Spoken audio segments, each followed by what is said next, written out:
Tennessee के आंदोलन ने देश में भले ही हलचल मचा दी हो, लेकिन ऐसा लग रहा है कि यूपी की राजनीति अब एक अलग ही जोन में है। उनकी लाइन लेंथ अलग नजर आ रही है, वहां की राजनीति की भाषा ही अलग दिख रही है। उसमें हिंदुत्व की गूंज है, जाति की गूंज है। हैरानी की बात तो यह है कि संसद में अखिलेश यादव और प्रियंका गांधी ने राम मंदिर में चढ़ावा चोरी के मुद्दे का भी जिक्र कर डाला। तो क्या संसद के जरिए यूपी चुनाव का ये पूरा गेम खेला जा रहा है? देखिए इस रिपोर्ट में।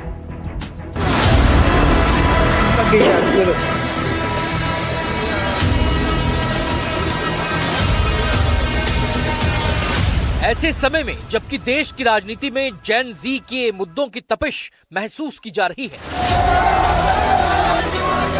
छात्र आंदोलन के दबाव में शिक्षा के क्षेत्र में सुधार के लिए बड़े बड़े फैसले हो रहे हैं।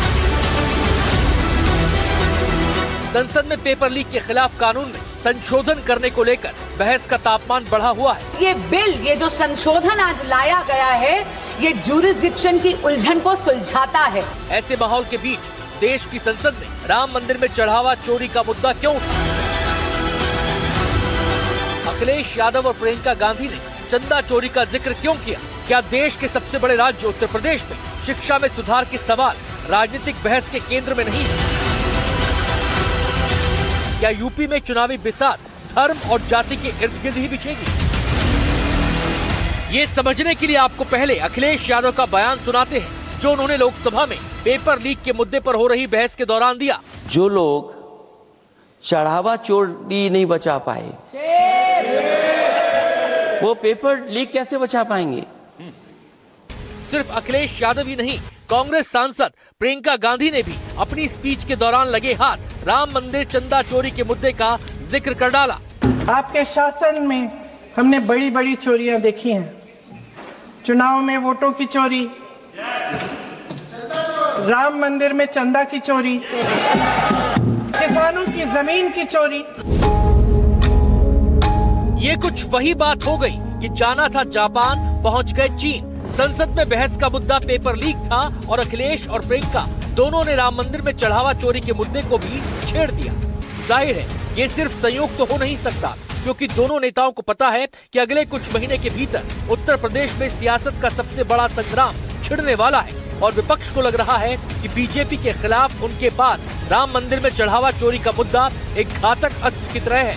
इसलिए AIMIM के चीफ असदुद्दीन ओवैसी भी बहते हुए पानी में हाथ धोते दिखाई दिए। मैं उत्तर प्रदेश के मुख्यमंत्री से पूछ रहा हूं कि राम मंदिर में ये चोरी कैसे हुई बाबा?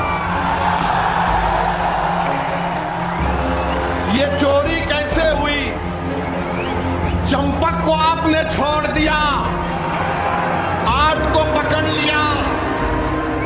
बताइए, आप धोखा दिया गया था आस्था आस्था कहकर। अरे असली आस्था इनकी नोट में है, पैसे में है। लूटने के लिए सब तमाम काम किया गया।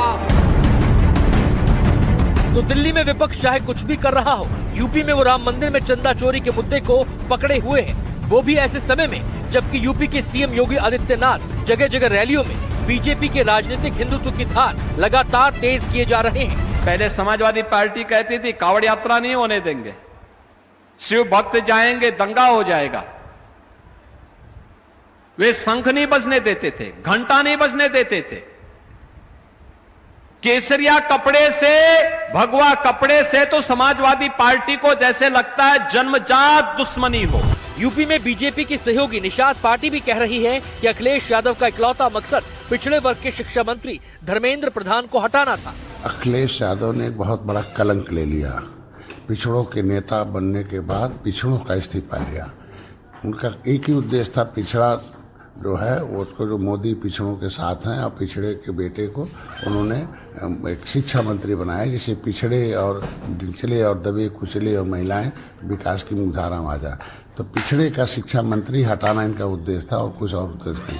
जब धर्मेंद्र प्रधान के पास कोई और आरोप नहीं है, किसी अनुभव है, बस इतना, वो शिक्षित है, पोस्ट ग्रेजुएट हैं, अनुभव है लंबे समय तक का, और पिछड़ों के नेता हैं, तो इन लोगों का एक ही उद्देश्य है कि नाम पिछड़ा है और काम पिछड़ा विरोधी है।